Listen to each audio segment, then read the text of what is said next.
Let's talk about one of the most important processes. This process is called photosynthesis. The whole idea is plants.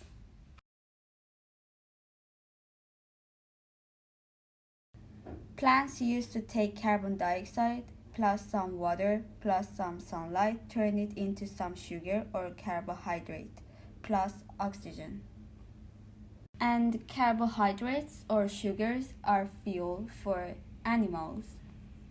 This is very simple notion of photosynthesis, but it's not incorrect, so let's delve a little bit deeper. So we can write the general equation for photosynthesis. 6CO2 plus 6H2O turn into C6H12O6 plus 6O2. Light energy from the sun is captured by plants and converted into stored chemical energy. The light energy from the sun is captured by plants and converted into stored chemical energy. The energy is stored in a molecule such as glucose provides a source of food for organisms that cannot use light energy directly. Let's talk about differences between mitochondria and chloroplasts. Chloroplasts usually found in plants and unicellular organisms, but mitochondria found in almost all cells.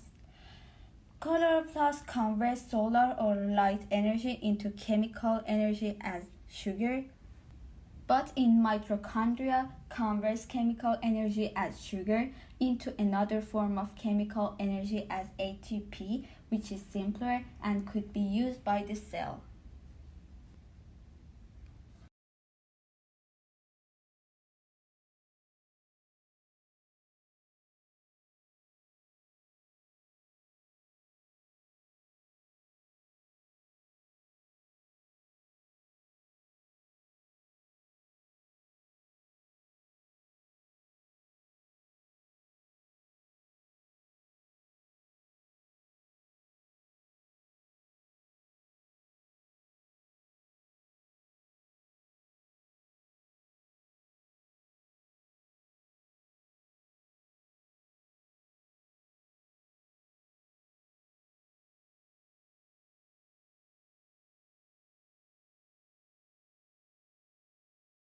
Photosynthesis involves two major stages, including the light-dependent reaction and the light-independent reaction.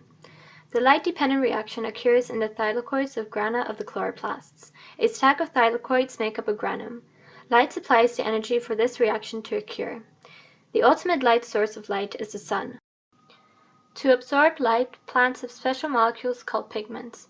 There are several different pigments in plants, and each effectively absorbs photons of light at different wavelengths. The two major groups are the chlorophyll and the carotenoids. These pigments are organized on the membrane of the thylakoids. The regions of organization are called photosystems and include chlorophyll molecules, accessory pigments, and a protein matrix. The reaction center is the portion of the photosystem that contains a pair of chlorophyll molecules, accessory pigments, and a protein matrix.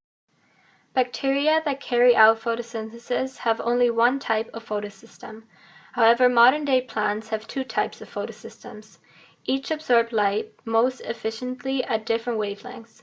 Photosystem 1 is most efficient at 700 nm and is labeled as P700.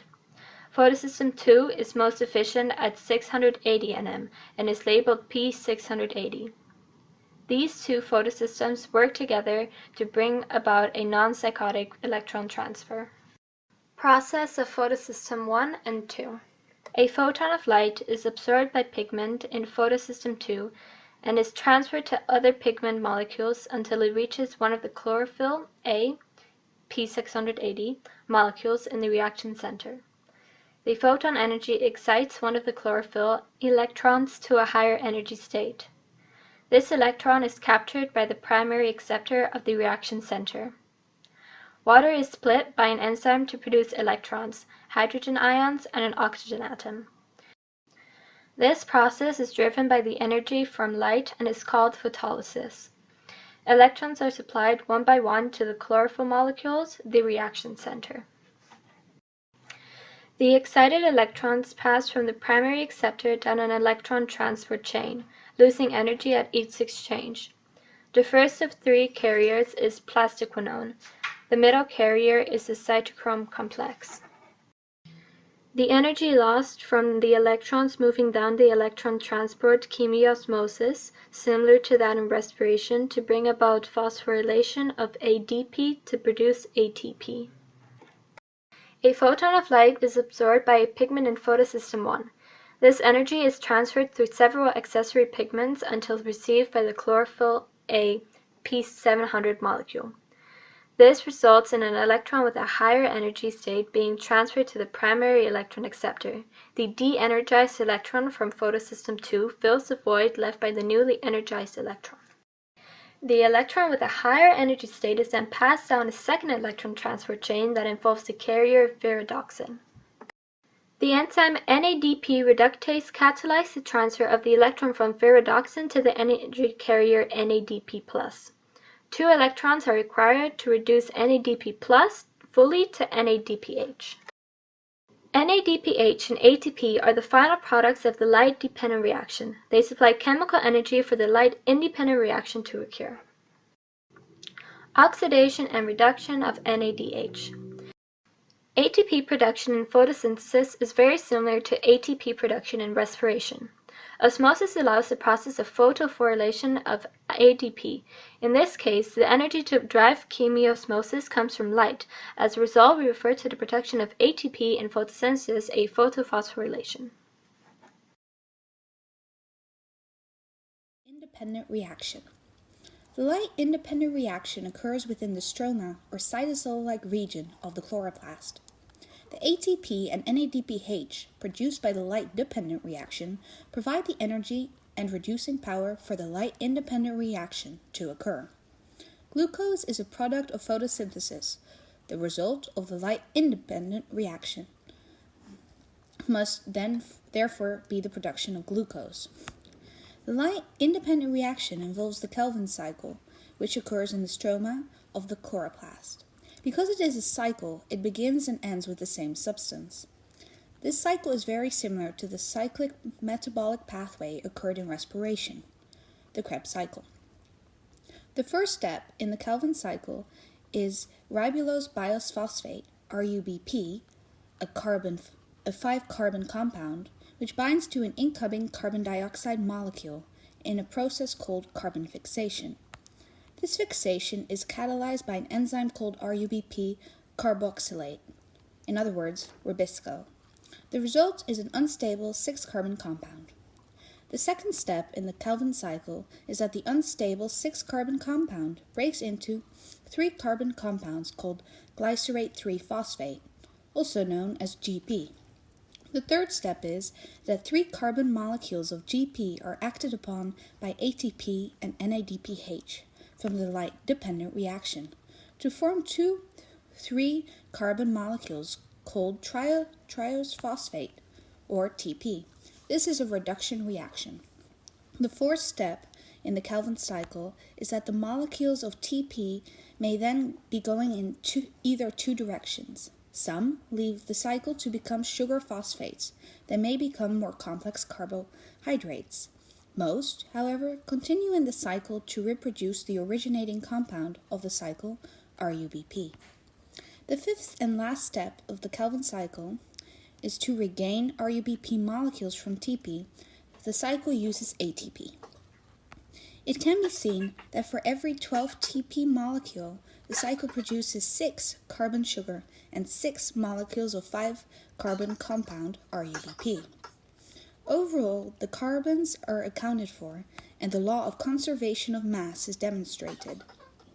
18 ATPs and 12 NADPH are necessary to produce 6 RUBP molecules and 1 molecule of 6-carbon sugar. TP is a pivotal compound in the Kelvin cycle. It may be used to produce simple sugars such as glucose, disaccharides such as sucrose, or polysaccharides such as cellulose or starch. However, most of it is used to regain the starting compound of the Kelvin cycle, RUBP. Next, we're going to talk about chemiosmosis and photosynthesis. Now, some of the cell respiration groups might have already explained what chemiosmosis is, and because of that, this video will only touch up on how it operates in photosynthesis. So, within ions, there's a lot of potential energy. Within the cell, chemiosmosis harnesses that energy by actively transporting hydrogen ions across the selectively permeable membrane known as the thylakoid membrane. It is called a selectively permeable membrane because it only lets certain things pass through. But why hydrogen ions? The reason hydrogen ions can pass through is because they only have one proton, and that makes them very stable. But how does it move across? The enzyme ATP synthase actively transports the hydrogen protons across this membrane along an electrochemical gradient, meaning from areas of high concentration to low concentration. On this side of the membrane are lots of ions, and on the other side there are only a few. Chemiosmosis, just like every other osmotic reaction, moves towards an equal amount on both sides. That's what motivates this transport of ions. So ATP synthase is moving the protons of hydrogen ions across this membrane. The action of moving it along the electrochemical gradient creates kinetic energy, or energy processed by motion. This energy is then attached to the organic molecule ADP, making ATP molecules that contain energy the cells can use. So ATP is created by chemiosmosis as the enzyme ATP synthase moves hydrogen ions from areas of high to low concentration along an electrochemical gradient.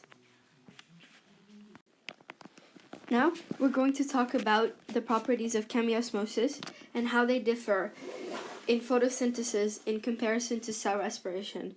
So first of all, in cell respiration, the electron transport chain is found in the membranes of the cristae, while in photosynthesis, the electron transport chain is in the membranes of the thylakoid.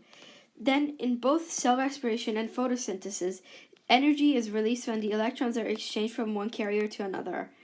Following that, the released energy is used to pump hydrogen ions actively into the inner membrane space in cell respiration, while in photosynthesis, the released energy is used to pump hydrogen ions actively into the thylakoid space, as mentioned in the previous diagram. Then, the origin of the hydrogen ions in cell respiration is the matrix, while in photosynthesis it is the stroma.